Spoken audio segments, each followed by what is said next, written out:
네. 오늘 사실 반도체 sektor를 준비를 해왔는데, 시장이 장중에 좀 급락을 했습니다. 물론 오후장 들어서면서 좀 그래도 종가 관리를 해주는 미국 야간 선물이 좀 올라와주면서 종가 관리를 해줬는데, 어제 밤이죠. 이제 좀 미국 증시에서 여러 악재 요인들이 있었는데, 첫 번째로는 이제 미국 디폴트 우려죠.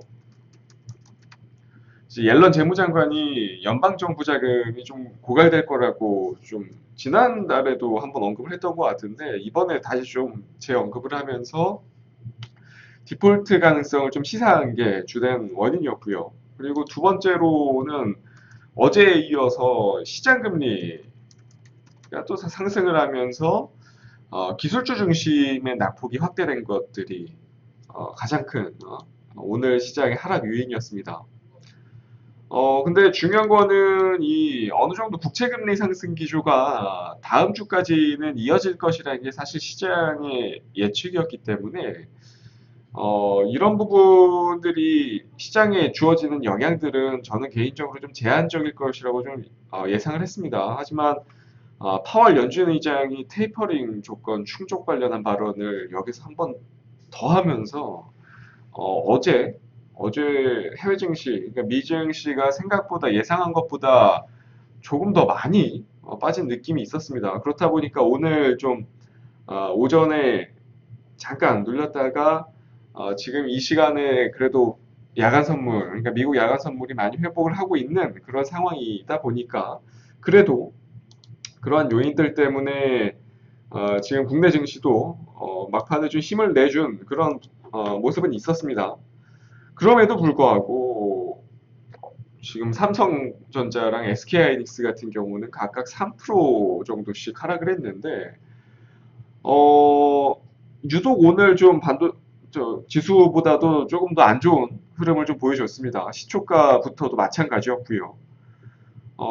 SK하이닉스 같은 경우는 지금 장중에 10만 원을 다시 한번 좀 깨는 모습을 보여줬고 이게 지금 SK하이닉스도 마찬가지고 삼성전자도 마찬가지고요. 지금 두 종목 다 사실 서서히 점진적인 회복을 좀 보여주고 있었던 그런 상황에서 갑자기 이제 하락이 나오니까 어, 이게 심리적으로 보유하고 계신 투자자분들 입장에서는 피로감이 조금 두 배가 될 수밖에 없는 그러한 모습이라고 좀 볼 수가 있을 것 같아요.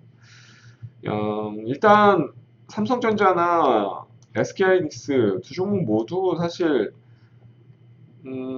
오늘 같은 경우는 다른 섹터에 비해서 유독 하락폭이 컸던 이유는 미국장이 전일 이제 마감 이후에 마이크론의 실적 가이던스 하향 소식이 좀 전해졌습니다. 그러면서 좀 시간 외에서 3%가 또 하락을 하면서 국내 반도체 업종들이 오늘 상당히 좀 힘든 음, 모습을 좀 보여줬고요. 사실 뭐 워낙에 국민주 성격을 지니고 있는 두 종목이다 보니까 대부분 장기 투자를 선호하시는 분들이 많으실 거예요. 그래서 개인적으로는 뭐 오늘 이 정도 움직임 가지고 사실 보유 관점에 대한 부분이 이제 포지션이 바뀔 거라고 보지는 않고요. 저는 개인적으로. 그래도 일단 좀 두 종목 모두 같이 좀 면밀히 살펴보면서 그래도 제가 생각하는 관점을 조금 이야기를 한번 해드리겠습니다. 먼저 SK하이닉스부터 보는 게 좋을 것 같은데 사실 국내 대표적인 반도체 업체들 중에서 최근에 추세가 가장 악화된 종목 중 하나지 않을까 싶은데 SK가 인수하기 전에 그러니까 하이닉스 시절을 겪으신 투자자분들은 아시겠지만 이게 SK하이닉스 종목 자체가 정말 수익 내기 힘든 그런 종목 중에 하나입니다. 누가 봐도 이제 SK하이닉스 같은 경우는 누가 봐도 이제는 가겠다 싶을 때는 추세가 꺾이기 시작하고 정말로 이제는 팔아야 할 때이다 싶을 때는 또 오히려 차트가 항상 저점인 경우가 또 많고는 했습니다. 그런 부분들이 좀 많이 반복이 되면서 이제 시세가 좀 형성이 된 그런 종목 중에 하나인데, 2018년도 때도 마찬가지였어요. 2018년도 때도 지수 대비 상당히 좀 어려운 흐름을 좀 보여줬었던 시기가 있었는데, 이때죠. 이때도 마찬가지였습니다. 한참 컨센서스가 좀 좋았음에도 불구하고 사실 전혀 좀 전망치에 대한 영향을 시세 측면에 있어서는 좀 받지 못한 부분이 있었고요. 오로지 증시 매크로적인 측면의 영향을 받으면서 엄청나게 좀 힘들었던 시기가 있었습니다. 이게 지금 주봉이라서 그렇지 시세로만 놓고 보면 거의 뭐 한 3, 40% 정도, 그러니까 거의 뭐 큰 파동 없이 3, 40% 정도 개다식 하락이 좀 나왔었던 그랬던 시기였는데, 그만큼 좀 어려웠었어요. 이 시기 때, 2018년도 때. 다른 이제 뭐 바이오 쪽 섹터 같은 경우 한참 잘 가고 있었는데 반도체 쪽들이 상당히 좀 어려움을 겪었던 그런 시기였습니다. 어, 이 시기 때 제가 기억하던 것 중에 하나는 사실 제가 증권방송 쪽에 좀 출연을 하면서 방송 쪽에서도 이 시기 때 대부분의 전문가들이 매도를 해야 한다는 의견으로 좀 일관했던 기억이 아직도 좀 선명합니다. 사실 그런 것 같아요. 지금 뭐 SK 하이닉스라든지 삼성전자를 투자하는 분들이라면 분명히 3개월 또는 이제 6개월 이런 잔파동을 크게 신경 쓰시는 분은 저는 아닐 거라고 봐요. 그냥 최근에 단순히 좀 시세가 많이 이렇게 좀 떨어져서 최근에 하락폭이 좀 깊어서 샀다 하시는 분들은 제가 생각했을 때는 한동안 마음고생은 좀 더 하실 거라고 보기 때문에 저는 지금 자리에서도 그렇게 좀 단순하게 그냥 접근하신 분들 같은 경우는 팔고 나중에 확실히 추세가 돌아섰을 때 보셔도 늦지 않을 것 같다고 좀 말씀을 먼저 좀 드리고 싶습니다. 하지만 정말 모아간다는 생각으로 이렇게 접근하시는 투자자분들이라면 사실 지금 위치에서는 크게 이렇게 겁낼 필요는 없을 것 같아요. 지금 문제가 되는 게 미국의 세계적인 이 반도체 기업들에게 고객 명단부터 이제 재고 관련한 기밀정 정보 관련 부분들을 좀 요구를 하면서, 사측에서는 사실 핵심 정보가 좀 유출될 가능성이 있지 않냐, 이런 부분들이 좀 우려가 되면서 사실 아, 타 섹터보다도 조금 더 가파른 하락폭을 좀 보여주고 있는 그런 상태거든요. 지금 사실 컨센서스만 놓고 보면 반도체만큼 올 하반기 그리고 내년까지 급성장을 보여줄 만한 섹터는 사실 국내 시장에서는 찾기 어려울 정도입니다. 그럼에도 불구하고 이러한 노이즈 때문에 이렇게 좀 출렁거림이 있는 그런 상태인데, 사실 이러한 이슈가 기업으로서는 상당히 좀 민감한 부분이기 때문에 제 아무리 이제 미국 상무부에서 요청한 부분이라고 해도 쉽게 이런 부분들이 오픈이 되지는 않을 거라고 저는 개인적으로 조심스럽게 좀 예상을 해봅니다. 음, 그렇지만서도 저는 결국 주가는 한참을 좀 저점을 탐색하는 시기가 좀 올 거라고 봅니다. 어, 차트 보시면 아시겠지만 18년대에도 2018년대에도 이런 패턴은 좀 많이 나왔습니다. 계속 출렁거리고 상하 출렁임이 상당히 좀 심했었고요. 결국 상하 붙임이 있었던 이후에 본격적으로 2019년 하반기 때부터 대세 상승을 또 보여주기 시작했고요. 결국 반도체 섹터 특성상 워낙에 변동성을 가질 수밖에 없는 그런 좀 민감 섹터 중에 하나이기 때문에 이런 부분들은 투자자분들이라면 이제는 좀 어느 정도 면역이 좀 되지 않으셨을까 합니다. 그렇기 때문에 저는 꽤나 좀 오랜 시간이 걸릴 것 같아요. 지금은 뭐 사실 완만한 이런 하락 추세 패턴이 아닌 상태고, 너무 오랜 기간 지금 계단식 하락 패턴이 좀 이어지고 있는 그런 상황이다 보니까 어, 저점이 잡혀도 저는 급격한 반등, 여기서 저점이 잡힌다고 해도 급격한 반등이 나올 것 같지는 않습니다.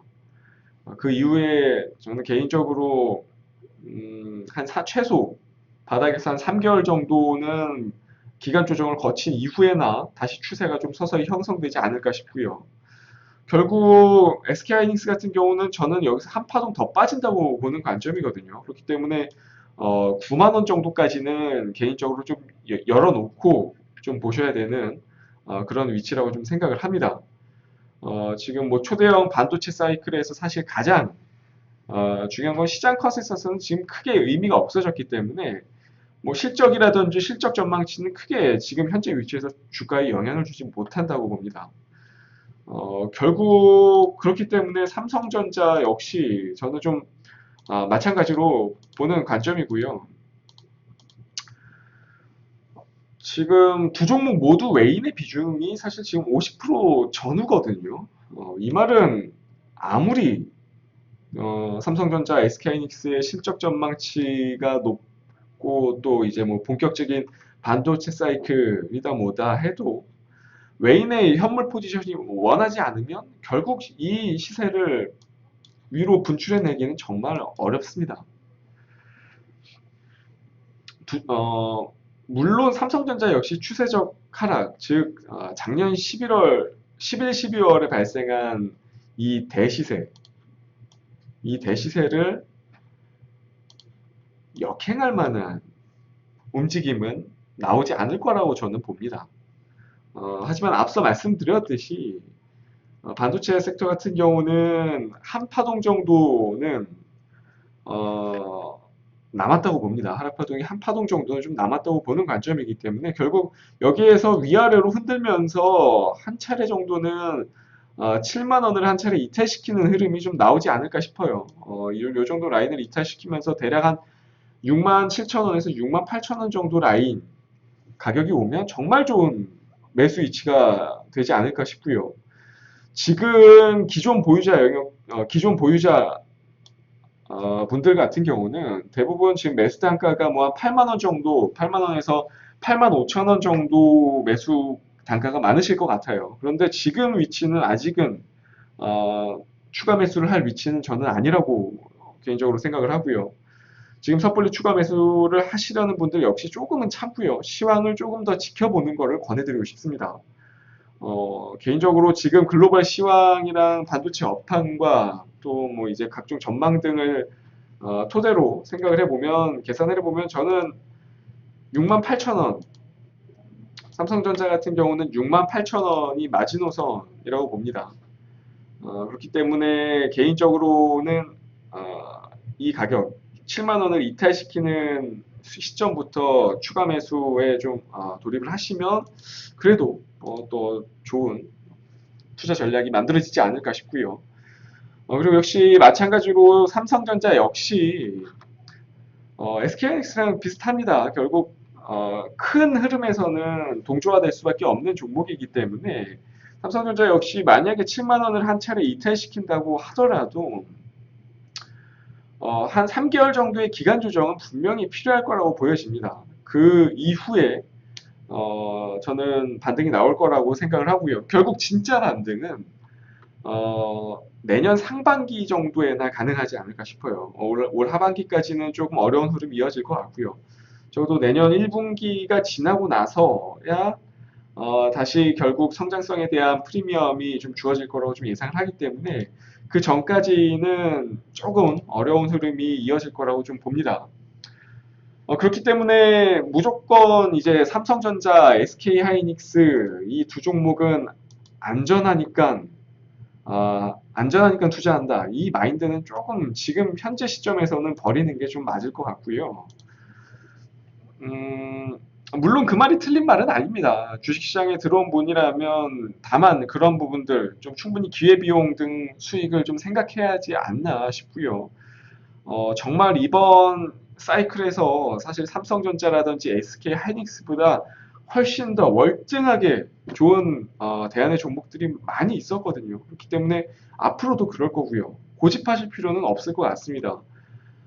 특히 뭐 노후로 이렇게 뭐 배당주 개념 성격으로 삼성전자 투자를 하시는 분들이 아닌 다소 좀 젊은 층이신 20, 30대 투자자분들 같은 경우는 지금 시장 상황에서는 조금은 더 공격적인 투자 성향을 갖춰야 할 시기가 아닐까 싶고요.